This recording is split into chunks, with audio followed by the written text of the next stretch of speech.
আজকের গল্প ২০ মিনিটের গল্প। লেখক বিমল মিত্র। ভালো লাগলে লাইক, শেয়ার ও সাবস্ক্রাইব করবেন। ভেজালের আলোচনা চলছিল। এই যে আজ চারিদিকে ভেজালের রাজত্ব চলেছে, চালে ডালে তেলে দুধে ঘিয়ে শিক্ষায় দীক্ষায় মনুষ্যত্বে, এই নিয়েই বন্ধুরা তর্ক বিতর্ক করছিল। অর্থাৎ তাদের সকলেরই বক্তব্য ছিল এই যে এইভাবে ভেজাল চলতে থাকলে ইন্ডিয়া একদিন রসাতলে যাবে। একজন বললে দিনকাল এমনই পড়েছে যে এখন খাঁটি মিথ্যে কথাও আর শুনতে পাওয়া যায় না। মিথ্যে কথার মধ্যেও লোকে আজকাল ভেজাল চালাচ্ছে। এতক্ষণ আমি চুপ করেছিলাম। আমার বাড়িতেই আড্ডা, সুতরাং আমার নিজের পক্ষে শ্রোতার ভূমিকাই শ্রেয় বলে ভেবেছিলাম। কিন্তু আর মুখ না খুলে থাকতে পারলাম না। বললাম, আমি একবার খাঁটি মিথ্যে কথা বলেছিলাম। কীরকম? খাঁটি মিথ্যে কথা জিনিসটা একটু গোলমেলে, ব্যাখ্যা না করলে ও জিনিসটা ঠিক বোঝানো যায় না। অন্তত একটা উদাহরণ দিতে হয়। বললাম, তবে শোন। বন্ধুরা এতক্ষণ তর্ক করছিল, এবার গল্পের গন্ধ পেয়ে চুপ করলো। আমি বলতে শুরু করলাম। ইটারসি স্টেশনে ট্রেনটা থামলো। আমি যাচ্ছিলাম বোম্বেতে। বেলা ধরো তখন প্রায় 10:30 কি 11টা, কিন্তু ট্রেনে চড়লে সকাল 10টা 11টাও মনে হয় যেন দুপুর 1টা। বিশেষ করে তখন আবার মে মাস, লাল ধুলোই প্ল্যাটফর্ম ভর্তি। জব্বলপুর থেকে উঠেছি, সুতরাং লাঞ্চ খাওয়ার প্রশ্ন আর ওঠে না। সঙ্গে খাবার আছে। ট্রেন ছাড়বার পর তার সদ্ব্যবহার করবার ইচ্ছে ছিল। টাইম টেবিলে লেখা ছিল ইটারসিতে 20 মিনিট স্টপেজ। বাইরের দিকে চেয়েছিলাম। ট্রেনটা ইটারসিতে পৌঁছতেই থার্ড ক্লাস প্যাসেঞ্জারদের ছুটোছুটি, দৌড়াদৌড়ি, হল্লা চেঁচামেচি শুরু হয়ে গেল। ভেন্ডাররা চিৎকার শুরু করলো, পুরি গরম, চায় গরম, গরম জিলেবি। ওদিককার সব স্টেশন এই একই দৃশ্য। দেশভেদে রুচিভেদ হয় জানতাম, কিন্তু দেশভেদে যে কার্যকারণ ভেদ হয় তা জানতাম না। একই সূর্য বাংলাদেশেও ওঠে, আবার সিপিতেও ওঠে, কিন্তু দেশভেদে যে তারও তাপের তারতম্য হয় তা জানা ছিল না। ইটারসির ধুলোটা পর্যন্ত যেন আমার কাছে আরও বেশি গরম মনে হলো। মাথার ওপর জ্বলন্ত সূর্যটাকে যেন সেদিন নিষ্ঠুরতর বলে মনে হলো আমার। অবশ্যের কারণ বোধ হয় সেই আমার প্রথম ওই লাইনে পাড়ি দেওয়া। ট্রেন সবেমাত্র তখন প্ল্যাটফর্মে থেমেছে। জানালার ধারে মুখ রেখে বাইরের দিকে চেয়ে আছি। হঠাৎ একজন দেহাতি লোক ট্রেনের জানালায় কাকে খুঁজতে খুঁজতে একেবারে আমার কামরার সামনে এসে থমকে দাঁড়িয়েছে। ভাবলাম দেহাতি লোক হয়তো কোনো কামরায় জায়গা নেই বলে উঠতে পারেনি। আমার কামরাটা ফাঁকা দেখে ভেতরে ঢুকতে চাই। ভারী গলায় বললাম, ইহা নেহি, ইয়ে ফার্স্ট ক্লাস কম্পার্টমেন্ট। ময়লা পাঞ্জাবি আর একটা ছোট মোটা ধুতি লোকটার, মাথায় গান্ধী টুপি। লোকটা কিন্তু তাতে বিচলিত হলো না। বললে, না বাবুজি, আমি কামরায় উঠব না। আপনার সঙ্গে একটা জরুরি বাত আছে। আমার একটা উপকার করতে হবে, মেহেরবানি করে। ভাবলাম সেই চিরাচরিত পন্থায় ভিক্ষে না চেয়ে লোকটা নতুন কায়দায় কিছু আদায় করে নিতে চাই আমার কাছ থেকে। এই 500 টাকা আপনার কাছে রাখুন বাবুজি, বলে ট্যাঙ্ক থেকে 10 টাকার নোটের একটা মোটা বান্ডিল আমার দিকে এগিয়ে দিলে। আমি তো অবাক। আমি এই বুদ্ধা ঠাকুর সাহেবকে আপনার কাছে আনছি, আপনি তার হাতেই 500 টাকা দিয়ে দেবেন। আমি কিছুই বুঝতে পারছিলাম না। জিজ্ঞেস করলাম, কে ঠাকুর সাহেব? লোকটা বললে, এখানকার পিপারিয়া মৌজার ঠাকুর সাহেব। ঠাকুর সাহেবের 80 বছর উমের, খুব বুড়ো মানুষ, মুসাফিরখানাতে বসিয়ে রেখে দিয়ে এসেছি। আপনার মতো একজন বাঙালি বাবুকেই খুঁজছিলেম। আপনি যদি এই উপকারটুকু করেন তো ঠাকুর সাহেব বেঁচে যান, কিন্তু টাকাটা আমি না দিয়ে তুমি নিজেই তো ঠাকুর সাহেবের হাতে দিতে পারো। লোকটা বললে, আমি টাকা দিলে কাজ হবে না বাবু সাহেব। কেন কাজ হবে না কেন? লোকটা বললে, সব বাত আপনাকে বলবার ওয়াক্ত নেই বাবু সাহেব। এখানে প্যাসেঞ্জার গাড়ি সির্ফ 20 মিনিট ঠাহরাবে। আপনাকে কিছু তকলিফ করতে হবে না। টাকাটা ঠাকুর সাহেবের হাতে দিয়ে শুধু বলবেন, আপকা লড়কা ছেদিলাল দিয়া। কে ছেদিলাল? ঠাকুর সাহেবের লড়কা। আমি ঠাকুর সাহেবের বড় ছেলে। ছেদিলাল আমার ছোট ভাই। তোমার নাম কি? লোকটা বললে, আমার নাম বাবু সাহেব, দরবারালাল। ব্যাপারটা কীরকম গোলমেলে লাগছিল। দরবারালালের কাছ থেকে 500 টাকা নিয়ে আমি পিপারিয়া মৌজার ঠাকুর সাহেবের হাতে দিয়ে বলবো, এটা আপনার ছোট ছেলে ছেদিলাল দিয়েছে। বললাম, ছেদিলাল কেন 500 টাকা দেবে? দরবারালাল বললে, ছেদিলাল আপনার অফিসে চাকরি করে যে, ছেদিলাল যে বাড়ি থেকে পালিয়ে গিয়েছিল, বদমাশ গুন্ডাদের সঙ্গে মিশে মিশে বরবাদ হয়ে গিয়েছিল, তাই বাবা তাকে বকেছিল।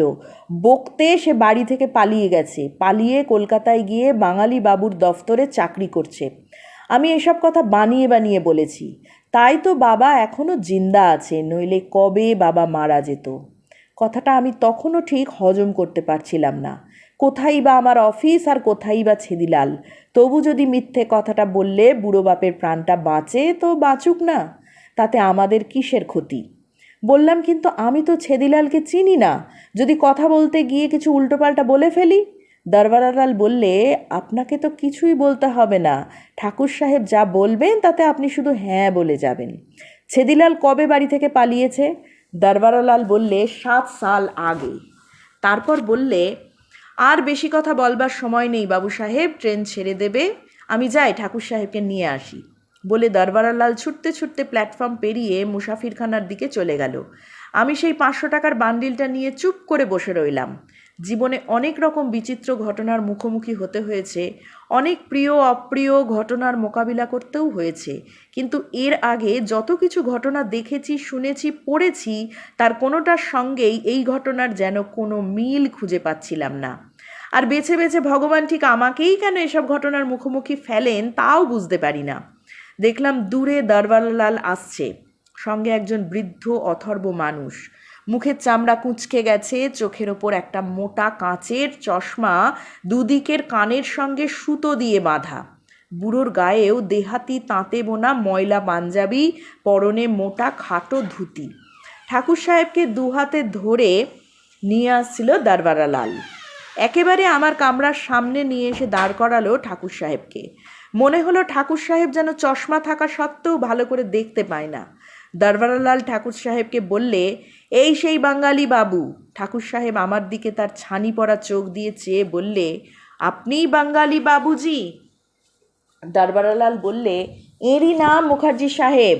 ছেদিলাল এই মুখার্জি সাহেবের দপ্তরেই কাম করে।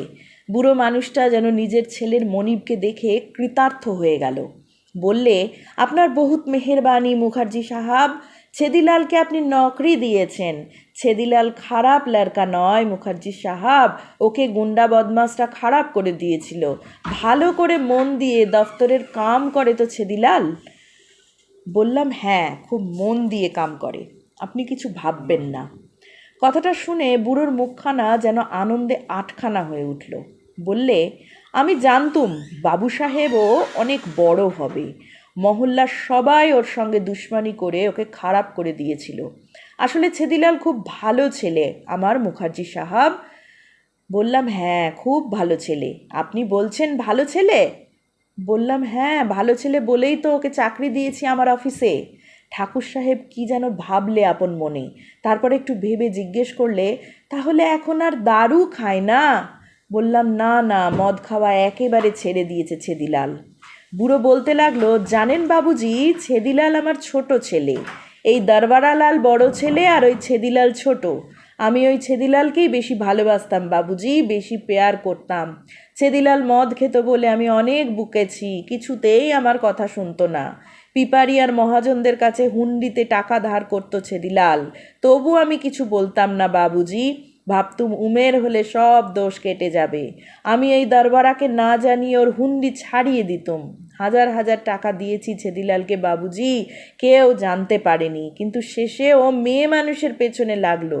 তখন আমি আর থাকতে পারলুম না বাবুজি, আমি একদিন ওকে চড় মারলুম। বলতে বলতে বুড়ো সেই প্ল্যাটফর্মের ওপর দাঁড়িয়ে দাঁড়িয়েই হাউ হাউ করে কেঁদে ফেললে। দরবারালাল এতক্ষণ চুপ করে বাপকে দুহাতে ধরে দাঁড়িয়েছিল, আমার দিকে চেয়ে কি যেন ইঙ্গিত করলে। তারপর বাপকে বললে, বাবা এইবার ট্রেন ছেড়ে দেবে। বুড়ো কিন্তু সে কথা শুনল না। বললে, সেই যে ছেদিলাল বাড়ি থেকে পালিয়ে গেল বাবুজি, আর এলো না, আমার সঙ্গে একবার দেখাও করলে না। তা বাপ মা ছেলেকে বকে না বাবুজি? তাই আমিই ছিলাম ওর বাপ মা সব কিছু। তা বাপ মা ছেলেকে বকে না বাবুজি? বাপ বকলো বলে গোসা করে একেবারে বাড়ি থেকে পালিয়ে যেতে হয়? আপনিই বলুন মুখার্জি সাহাব।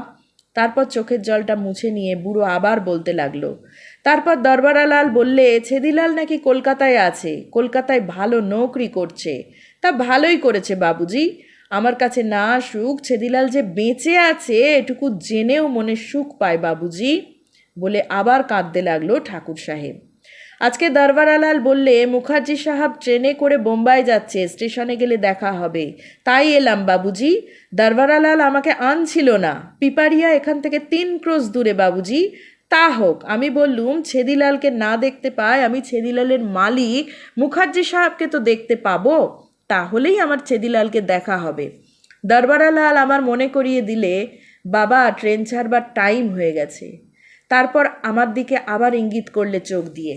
এবার ইঙ্গিতটা বুঝতে পারলুম। সেই 500 টাকার বান্ডিলটা ঠাকুর সাহেবের দিকে এগিয়ে দিয়ে বললাম, ঠাকুর সাহেব, ছেদিলাল এই টাকাটা আপনার কাছে আমার হাত দিয়ে পাঠিয়েছে, বলেছে বাবাকে এটা দিয়ে দেবেন। টাকা? হ্যাঁ, মাইনে থেকে বাঁচিয়ে বাঁচিয়ে এই 500 টাকা আপনাকে পাঠিয়েছে। বুড়োর মুখখানা এবার দেখবার মতো হয়ে উঠল। টাকাটা হাত পেতে নিয়ে ছোট ছেলের মতো হাউ হাউ করে কেঁদে উঠল। ছেদিলাল টাকা পাঠিয়েছে, ছেদিলাল টাকা পাঠিয়েছে। বুড়োর কান্না শুনে 2-1 প্যাসেঞ্জার আশেপাশে জড়ো হচ্ছিল। কত টাকা আছে এতে? বললাম 500। টাকার অঙ্কটা শুনে বুড়ো যেন আর সামলাতে পারলে না। বললে, এত টাকা আমার কি হবে বাবুজি? আমার তো টাকার দরকার নেই, ছেদিলালই আমার টাকা, ছেদিলালই আমার মোহর। এ টাকা আমি নেব না, আপনি ছেদিলালকে দিয়ে দেবেন, তার কত দরকার। দরবারালাল বললে, আপনি টাকা নিন বাবা, সে কত ভালোবেসে আপনাকে দিয়েছে, আপনি টাকা ফিরিয়ে দিলে সে রাগ করবে। রাগ করবে? তবে আমি ফিরিয়ে দেব না। তারপর আবার কি যেন ভাবতে লাগলো ঠাকুর সাহেব। বললে, কিন্তু ছেদিলাল মাইনে পায় কত মুখার্জি সাহাব? আমার মুখ দিয়ে হঠাৎ বেরিয়ে গেল 70 টাকা। সির্ফ 70 টাকা? 70 টাকায় কি করে চলবে তার মুখার্জি সাহাব? আমি 200 টাকা নিচ্ছি, এই বাকি টাকাটা তাকে দিয়ে দেবেন, বলবেন যেন ভালো ভালো জিনিস খায়, দুধ খেলে শরীর ভালো থাকে। এই টাকা দিয়ে তাকে দুধ খেতে বলবেন, ঘি খেতে বলবেন, মাখন খেতে বলবেন বাবুজি, আমার দরকার নেই। আমি তো 2 দিন বাদে মারা যাব, আমি এ টাকা নিয়ে কি করব? তার এখন জোয়ান বয়স, সে এখন পেট ভরে ভালো ভালো চিজ খাক। নিন বাবুজি, এই 300 টাকা তাকে দিয়ে দেবেন, বলে 300 টাকা আমার হাতে গুঁজে দিলে। আমি নিচ্ছিলাম না, কিন্তু দরবারালাল বললে, নিন না মুখার্জি সাহেব, নিন না, বাবা দিচ্ছেন, নিন না, বলবেন আমাদের টাকার দরকার নেই, সে আচ্ছা থাকলেই আমরা খুশি হব।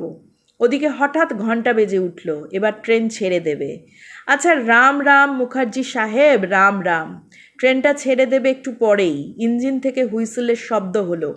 দেখলাম দরবারালাল বাবাকে নিয়ে প্ল্যাটফর্মের ধুলোর ওপর দিয়ে মুসাফিরখানার দিকে এগিয়ে যাচ্ছে। কিন্তু আমাকে যে 300 টাকা দিয়ে গেল, সেটার কি হবে?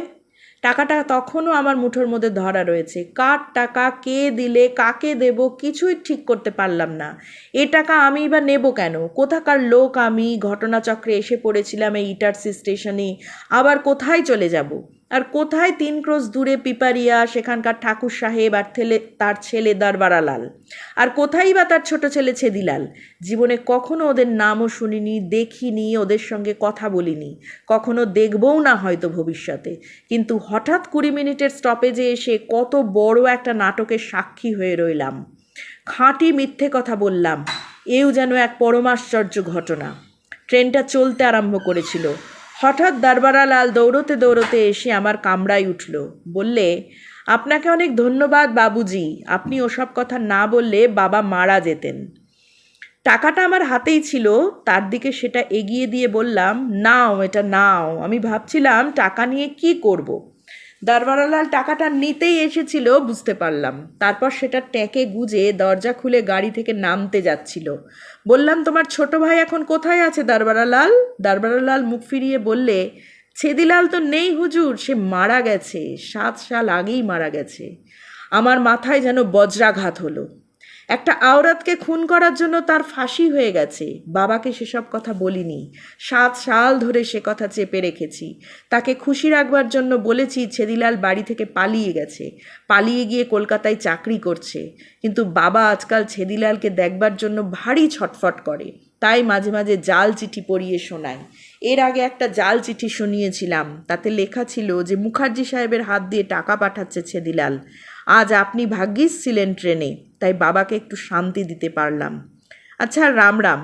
বলে চলন্ত ট্রেন থেকেই দারওয়ালালাল প্ল্যাটফর্মের ওপর লাফিয়ে পড়ল।